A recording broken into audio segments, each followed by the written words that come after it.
This is Alec. And this is Jack. Welcome to another episode of Smith and Scholar. Smith and Scholar is a multimedia project dedicated to promoting and encouraging young men to pursue and live the good life.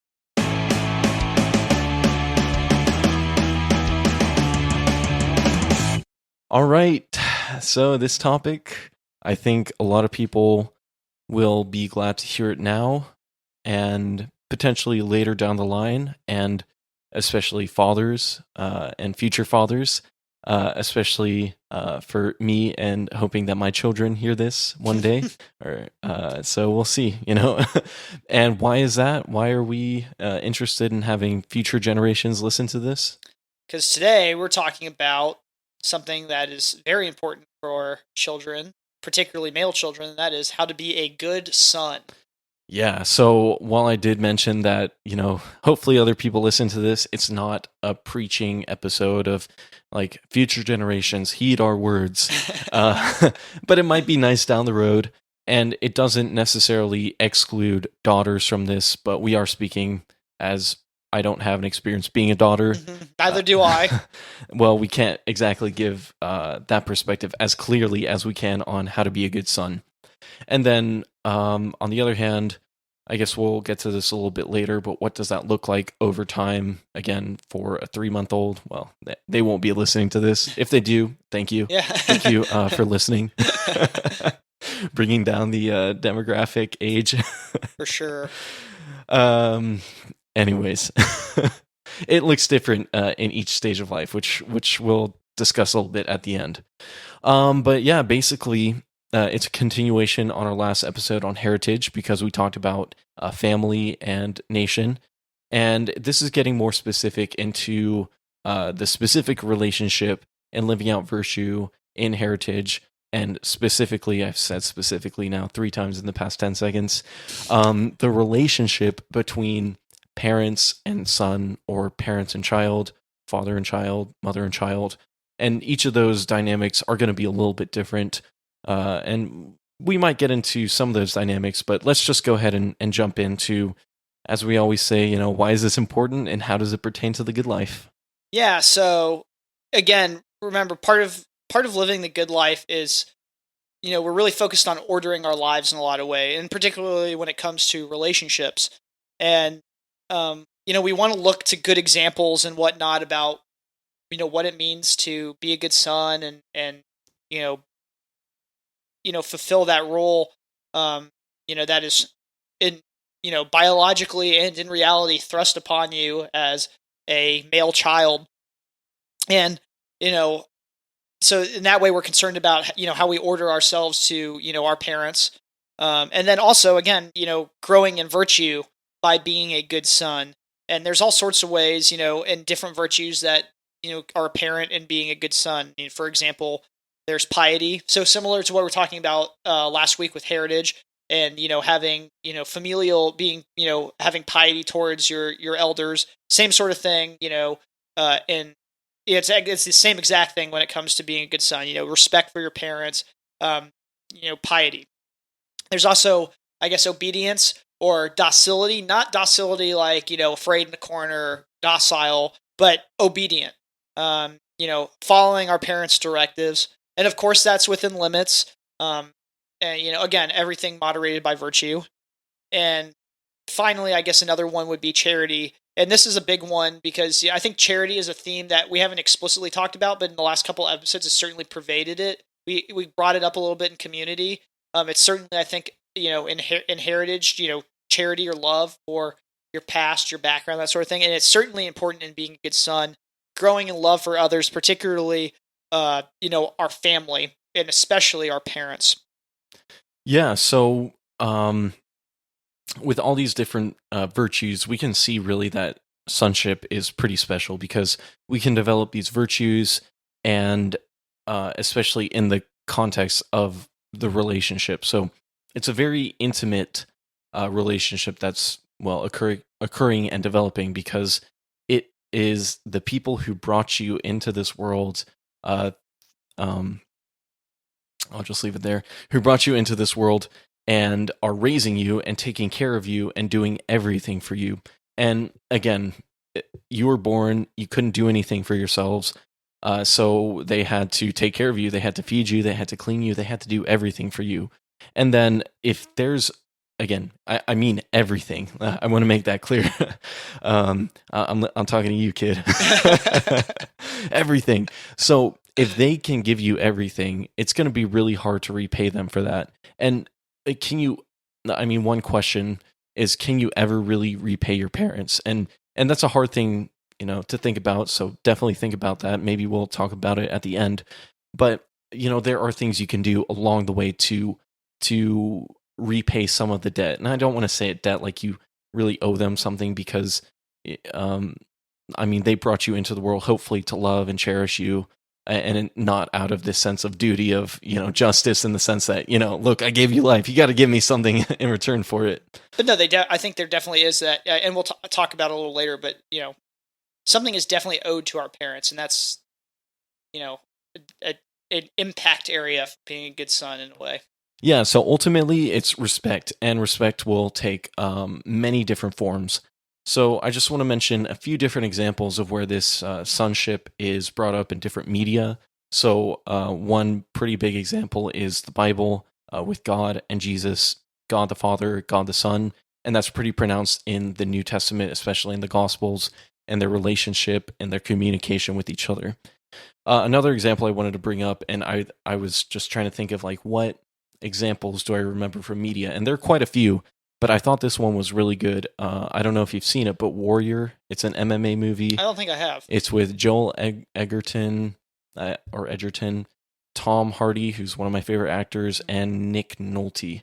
And so it's a great example of one father of these two sons, and how their relationships and dynamics play out differently. Again, it's not a perfect relationship, but you really get to understand how this sonship is developed by each of them. Mm-hmm.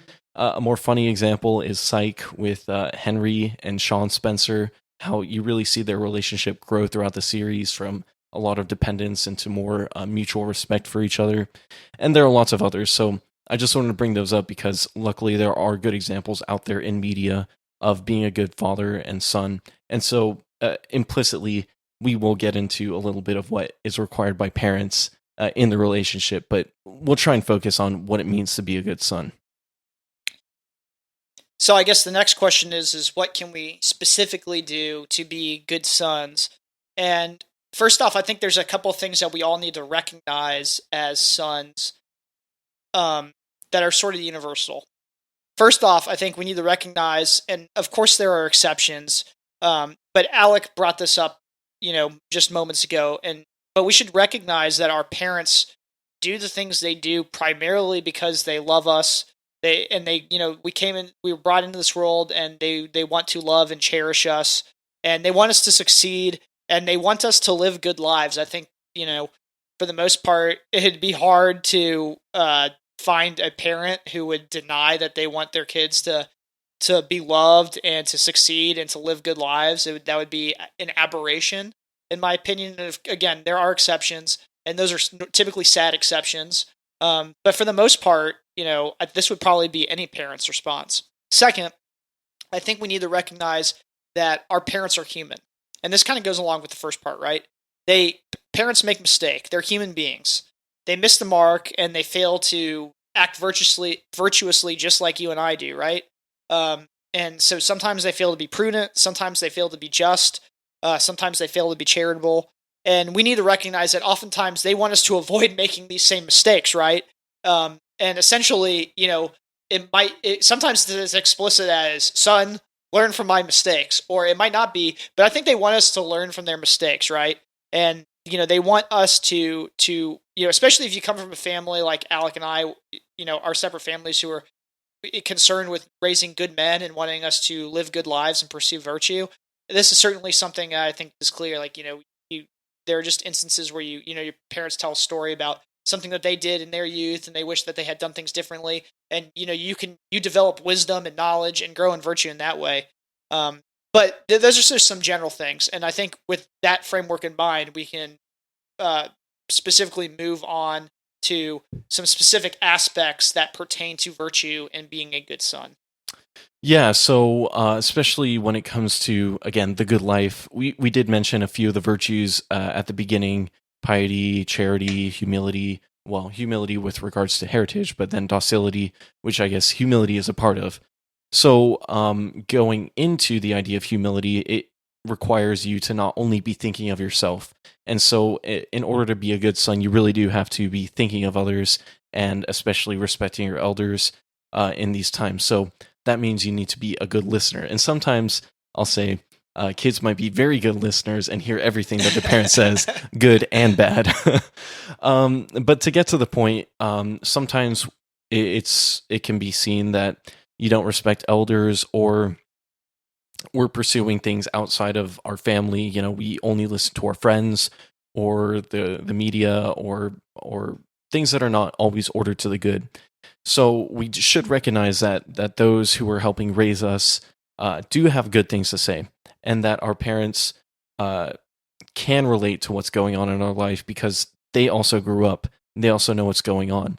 So being a good son is learning from them, as Jack mentioned, sometimes explicitly, sometimes implicitly. And one very important thing that I think is sometimes lost nowadays is that parents are the primary educators Mm. of their children. And it might be a little bit weird to hear it if you haven't heard it before. But again, in the natural order of things and natural law, you were brought into the world by your parents, and your parents are the ones who are primarily raising you with the help of the community, as we can see. But they're the ones who are forming you from the beginning, and so it only makes sense that they should form you throughout. It would be pretty strange to buy a car, drive it for about a year or two, and then hand it off to a new owner saying, it's still mine, but you are the one who can drive it and do everything because it's your car, so you should be doing it. And okay, children are much more valuable than cars. So if you're not willing to give your car away to a stranger, then you should at least be supervising their every move, making sure what's going on. And that's important within the educational community, if they're going to a private school or public school.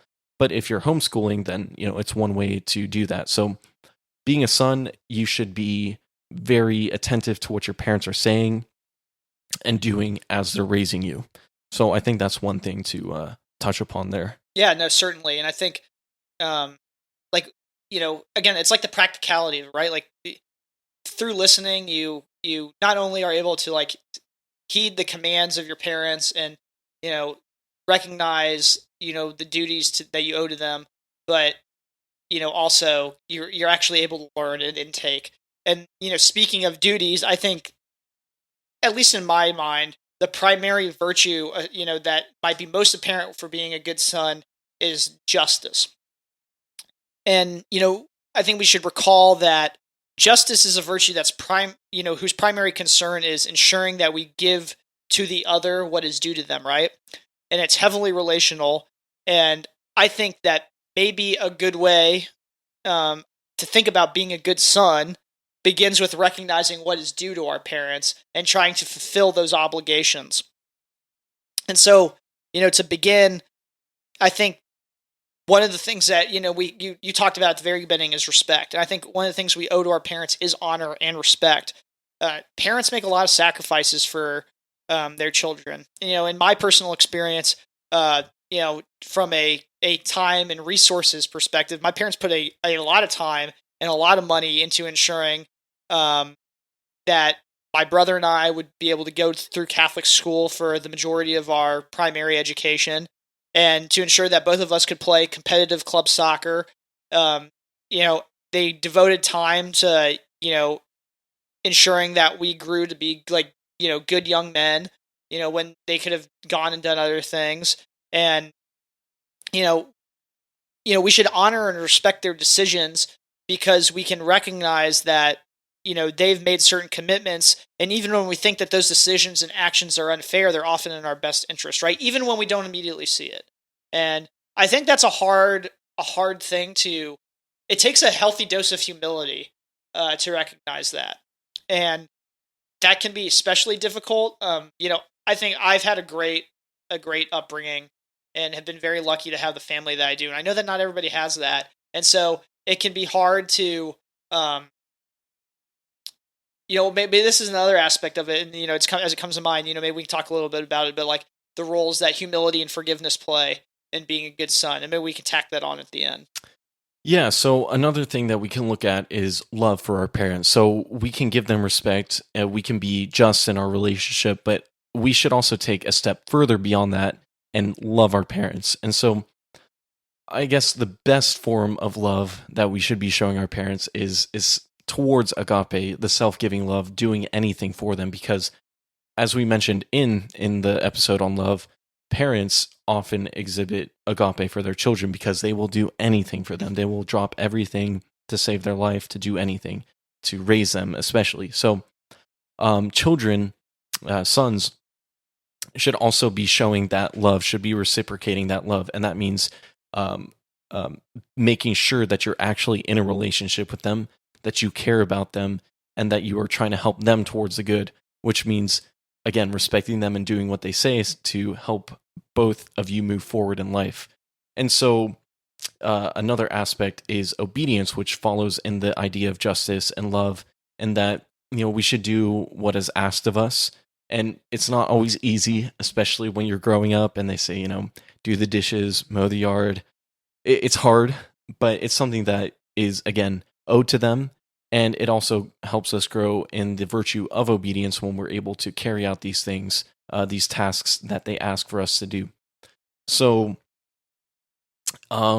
now we can get into the idea of, what does sonship look at different ages? And I think a lot of what we talked about is probably more pertinent to a younger generation, because we're saying, do what your parents tell you, love them, respect them. They raised you. They make decisions for you. Right. Well, I don't think our audience is 6 to 18 years of age, so a lot of this information might not be the most pertinent in actualizing being a good son. So I think this is an opportunity where we can talk about what that looks like as young adults. And again, we're still on this journey as we we don't make this disclaimer every single episode, but we're not the forefront experts on being a good son. But we're here to have this conversation and look towards what it means to be a good son. So nowadays, Jack, what do you think is required to be a good son? Again, in the young adult camp of 21 to 39. Yeah, sure. In a way, I think that the things that we talked about are still there, right? Like the love, the charity, the respect, and those sorts of things. I think what happens is they mold into different ways in which they're actualized, right? And so primarily, I'm kind of thinking. So one, like charity and love, that actually from like the very like moment in which like let's say 3 or 4 years old, where you kind of like come into like knowing and understanding things a little more, and you can say things like "I love you, mommy" or "I love you, daddy," like that kind of thing. Like the love thing, I think, is actually the most innate thing and most natural part about being a child and being a son. And it's like the respect that comes out of that. Like you respect your parents because you love them, kind of idea. And I think as you grow older, because you have that strong foundation of love, that stays permanent throughout, and it takes different forms. But the respect I think aspect changes the most, right? So, in the way we were talking about it, like when you live under your parents' roof when you're a child, like like you said, 6 to 18 years old, before you go to college or move out or whatever, you live under their roof, and so like the expectation is usually that you listen to your parents' commands, that you're obedient, that sort of thing. But that changes when you're no longer under their roof, right? Like they're not there to tell you to do the X or do Y, do Z, but you still owe a certain amount of respect. And I think the way that what this looks like is your parents have, and going back, I think it's tied to in a way it's tied to heritage. And Alec in the last episode was talking about the culture that your family develops and how that's tried to be instilled in you and passed down.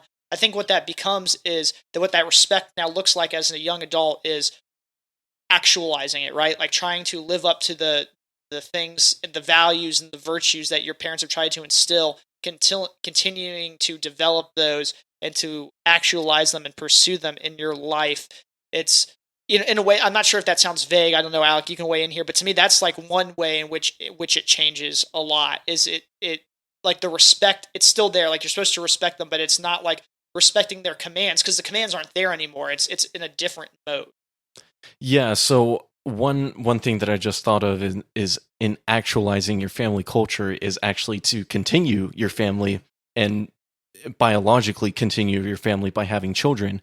And so because by having children, you are saying that the background and what I was raised in has provided sufficient formation for me to have children, as well as wanting for my children to know and love my parents the way that I did. Well, in a different, definitely different context, but by having children, you're respecting your parents because you're saying a lot the effect of, I respect your decision to have children and I want to follow in your footsteps and continue the family culture.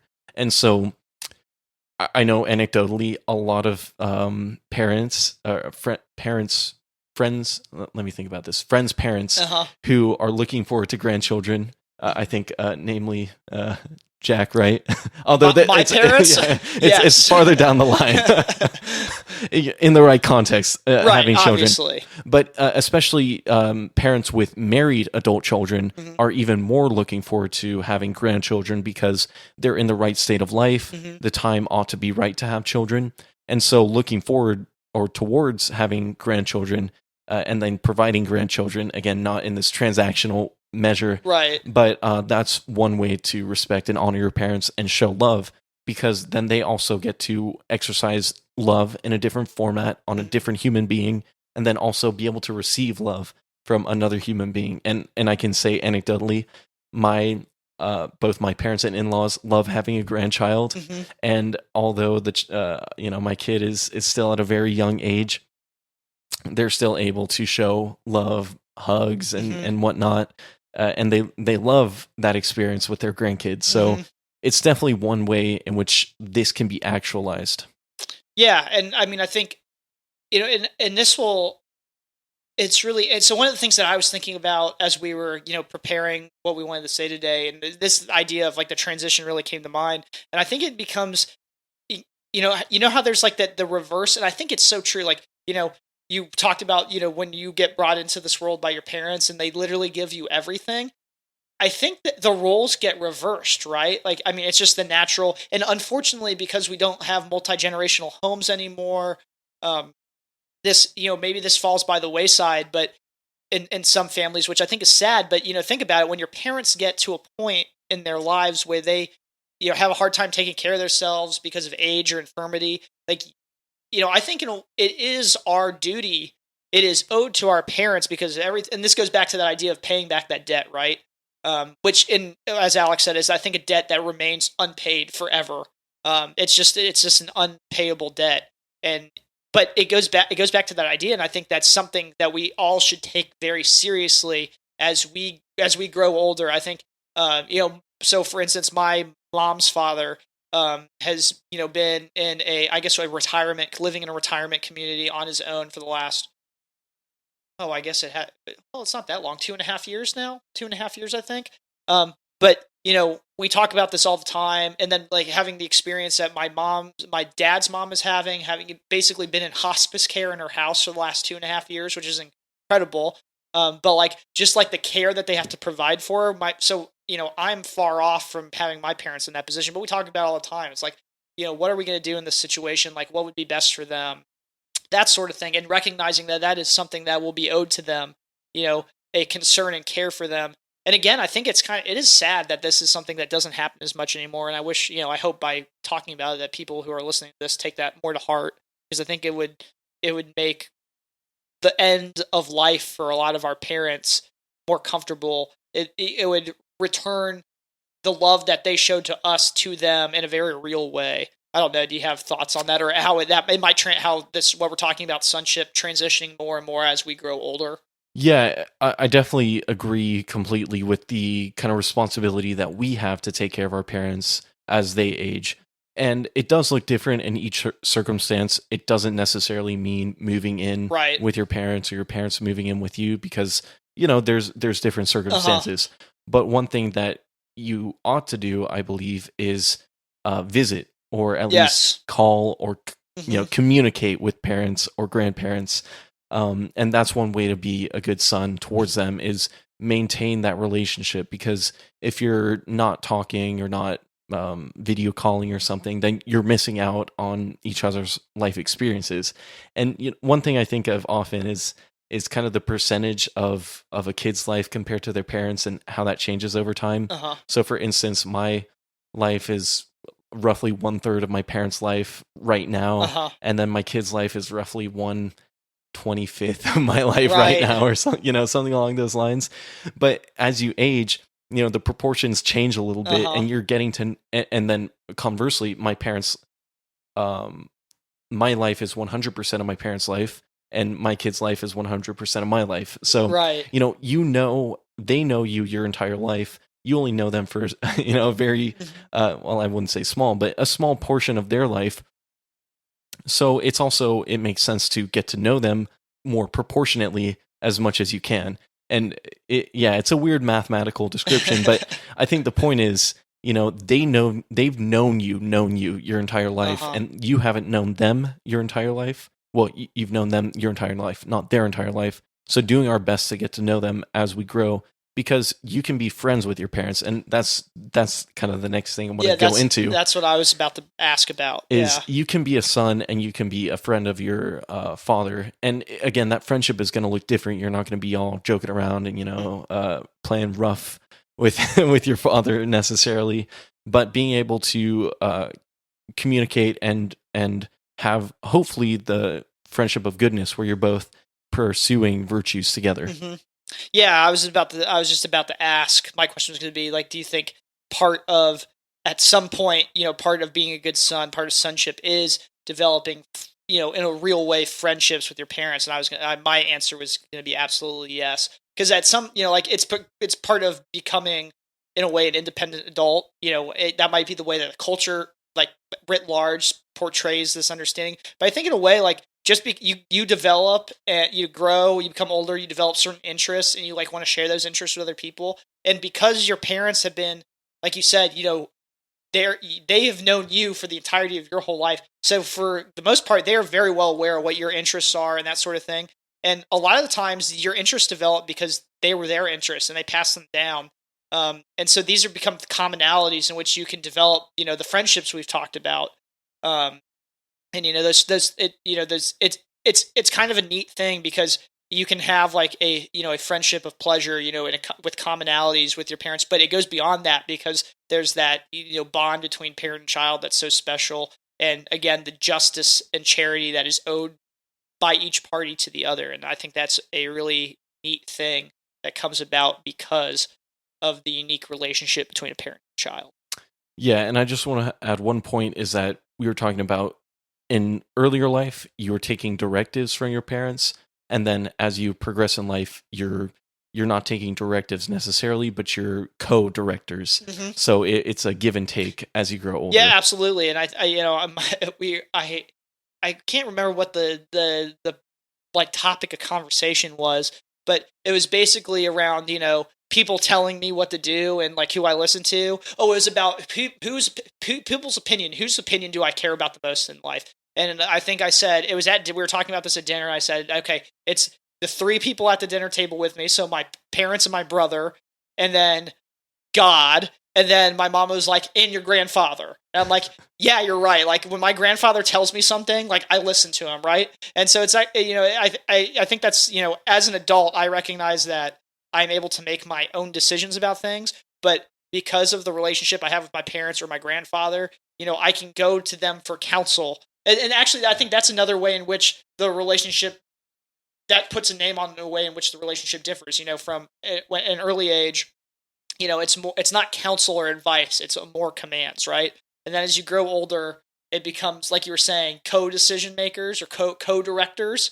It's like in the role of counsel, like you can go to your parents and ask for advice, and they're no longer directing you to do things, but they can, drawing upon their wisdom and experience, they can give you advice and give you a different perspective, and which can help you live your life. And I think that is particularly important for continuing to live and pursue the good life as a young man, particularly if you've grown up in a family that's always had that at the forefront, because that role of wanting you to live a good life, like that love and that care and that desire to see you succeed and that want to see you pursue the good life that we talked about at the beginning of this episode, that's there from the beginning of the moment you come into the world, that continues on, right? And, that's something I think that's a good way in which that relationship continues and develops and pushes that, but in a different way.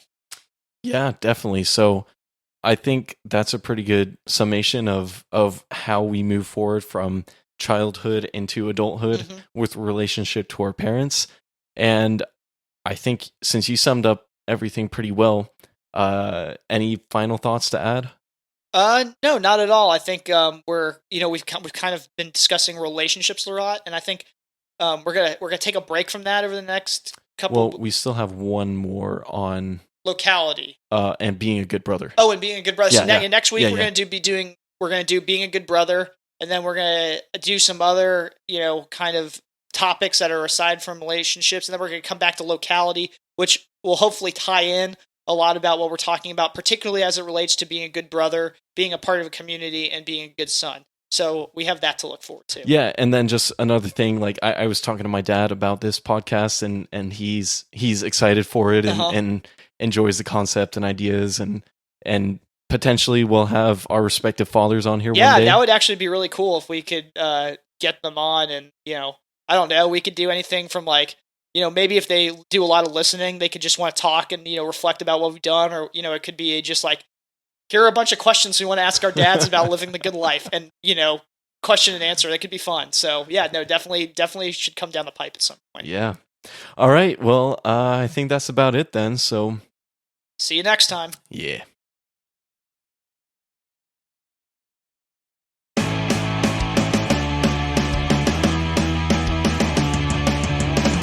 Thanks for tuning in to another episode of Smith and Scholar.